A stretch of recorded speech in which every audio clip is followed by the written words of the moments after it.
ምናልባትም የሰጠህ ካደጋ ሊከለክልህ ይሆናል። ባይሰጥህ ኖሮ አደጋ ውስጥ ልትወድቅ ትችል ነበር። ምናልባትም የከለከለህ ሊሰጥህ ይሆናል። በመከልከሉ ውስጥ ላንተ ጸጋ ነው።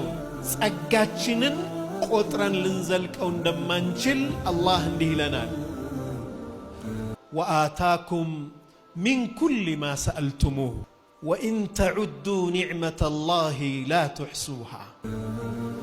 የጠየቃችሁትን ሁሉ ሰጣችሁ፣ ብትቆጥሩት የኔን ጸጋ አትደርሱበትም። የጠየቃችሁን ሁሉ ሰጣችሁ። እኛ አይን ስጠን ብለን ጠይቀን ይሆን? መተንፈስ እንድችል የመተንፈሻ አካሌን ጤነኛ አድርግልን ብለን ጠይቀነዋል? አይ ወአታኩም ሚን ኩሊ ማ ሰአልቱሙሁ ማለት የሚያስፈልጋችሁን ነገር በሙሉ ለናንተ አደረገላችሁ ማለት ነው። እንዲህ ስጠን ብለን ሳንጠይቀው ግን የመጠየቅም በላይ አስፈላጊ የሆኑ ነገሮችን አላህ ለኛ አድርጎልናል። አለም ተረው አትመለከቱም እንዴ አነላህ ሰኸረ ለኩም ማ ፊ ሰማዋት ወማ ፊል አርድ፣ በሰማያትና በምድር ያለን ሁሉ ለናንተ የገራላችሁ መሆኑን አትመለከቱም እንዴ?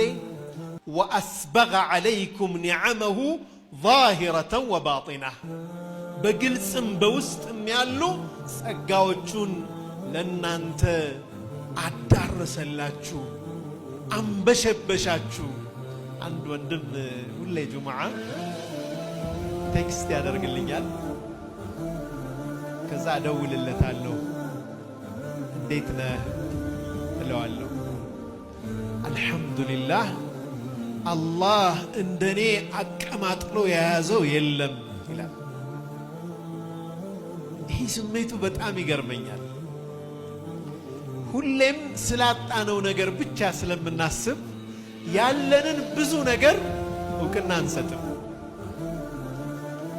ያለን ነገር በሙሉ ግን ከአላሁ ስብሓነሁ ወተዓላ የተሰጠ ነው። ኒዕማዎቹን ማሰብ ስንችል ሙንዒሙን ያንን ኒዕማ የሰጠንን አላህ ማመስገን እንጀምራለን። ወማ ቢኩም ሚን ኒዕመትን ፈሚን አላህ፣ ምንም አይነት ጸጋ ይኑር ይሁን እናንተ ላይ ያለ ጸጋ ከአላህ ነው ይላል። ጸጋው በሁለት መንገድ ሊመጣ ይችላል።